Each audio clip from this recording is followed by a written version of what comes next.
Hello and welcome to part 2 of our special edition of Liberty Nation's Swamponomics videocast featuring guest Dr. Ron Paul, the former Texas Republican congressman, 3-time presidential candidate, and best-selling author. For the next few minutes, we discuss the Federal Reserve and its role in today's economy. Enjoy.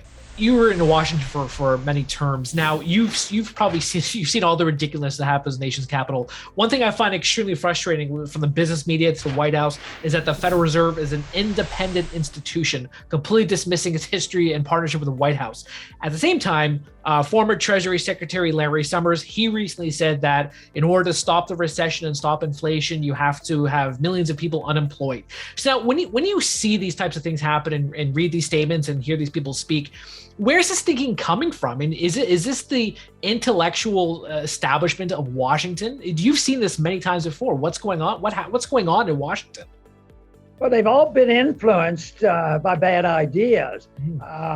If you take the Congress, I only probably can name half a dozen that I would say that has an understanding other than what the Keynesians teach about central economic planning and inflation, print money, and don't worry about deficit. So they're different, and people have different opinions. It's not that everybody reads a book in the morning, but their intellectual understanding is very, very similar, and that's why if you want to get anywhere in a university. If the bigger and the better known to the university, the less likely there will be that they would hire an economic teachers that wanted to teach Austrian economics. They won't even allow a little competition, in that. So I think it's just a reflection, of the educational system that causes this. But you mentioned about the independence, of the Federal Reserve, and they use that, and a lot of people bought into it, and they still do it because they say, well, you don't want the Congress to do it, you don't want the special interest to do it. You need these 9 people get together and they can vote and to control the system, and we need to do that. But no, I substitute the word secretive for independence. That's what they're talking about.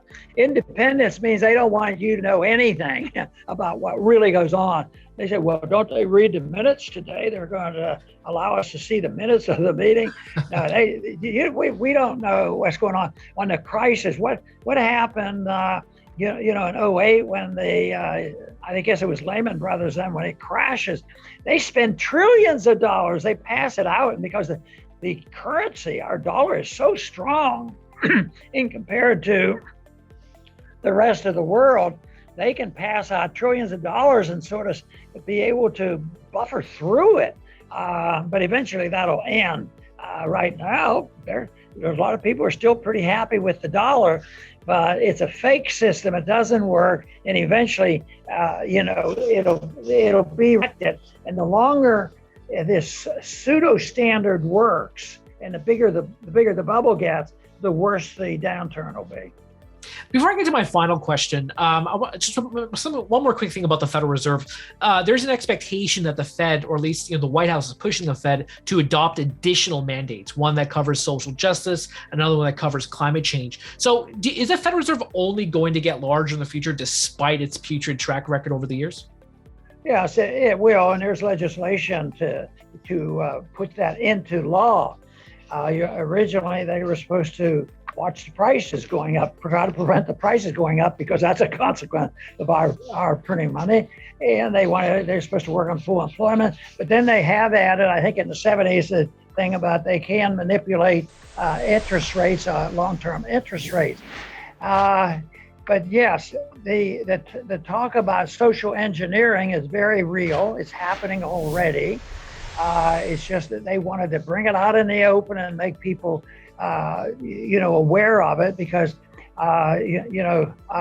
Larry Fink of BlackRock. He has the biggest monetary asset management company, over $10 trillion, and he can blackmail people. He can manipulate, and he can make investments and pump up. And he's a radical environmentalist. He believes in all this stuff. So you don't even have to wait for that legislation to pass, giving them the authority that they can manipulate and send money and investments and control the economy in order to satisfy the radical environmentalists. So it's already there. And of course, the radicals are, in a way, major responsibility for the additional burden of the energy costs right now. The monetary inflation has caused the problems, but now all these regulations, all this motivation, here we have Biden trying to satisfy the radicals. Oh, we don't need that pipeline, close it down. Oh no, we don't need to drill anymore. What we need is somebody that can go over with a big hat and beg the Saudis for a little bit of oil. And so that's already very much involved, the environmental control through the monetary system. And that'll just hasten the day and the tragedy that we have to put through, because people, for instance, I don't think libertarians and constitutionalists have been very good at saying, well, we don't want just people dumping their sewer and anything whatsoever. But whoever said that's what would happen under a libertarian society? Mm-hmm. I think it might be stricter, because in a libertarian society, you're not allowed to pollute anybody's property. And you'd be responsible and liable for this. And right now, all you have to do is know the government agents, and the pollution continues. And and I think we started off with talking about, in a way manipulating everything electric, and then how do you make electricity? And is it more efficient? And my understanding from the lecture I heard the other night was that where the real pollution comes from in electric cars is building the batteries itself. And there's so much, material used that contributes to the pollution. But no, a libertarian society should be very, very clean. And hey, guess what? A libertarian society would handle our borders too, because the land would be owned by individuals. And right now it's collectively owned. The government owns, more than half of the land that we have. And the borders, they own control of the borders.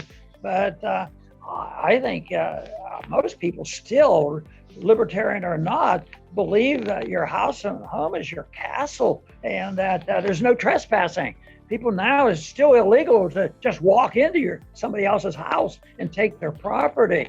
But now we've set it up where it's collectively owned, so anybody around the world can walk in a way they're indirectly stealing it from the people, because it's in Texas, it's we who have to pay all the taxes for the hospitals and the schools and everything else. And you say, yeah, but you got to educate them. Yeah, that's why you need homeschooling and have the alternatives to government schools. And it's the government schools that have brought us to this disastrous point of view. Whether it is auditing the Federal Reserve or ending the Fed, it is clear that the Eccles building has been the main swamp creature all along, manufacturing greater crises every decade or so, from the dot-com crash to the housing debacle to the pandemic insanity. Can the general public survive the Leviathan in today's world? In part 3 of this special edition of Swamponomics TV, Dr. Paul talks about the much dreaded R word. Will it be a mild one, or will it rival that of the Great Recession? Stay tuned. We're doing it for real, really real. Liberty Nation. And Jeff Charles, contributor for LibertyNation.com. I think we're starting to make an impact. Liberty style, fight for freedom. The tracking poll sponsored by Liberty Nation for Thursday. Mentioned by Dan Bongino, Rasmussen, Jordan Peterson, and I others. can do it again if you want me to. Cited in Mark Levin's American Marxism. I think we're starting to make a really big impact. Get noticed. We're doing it. Rock on. I'm gone.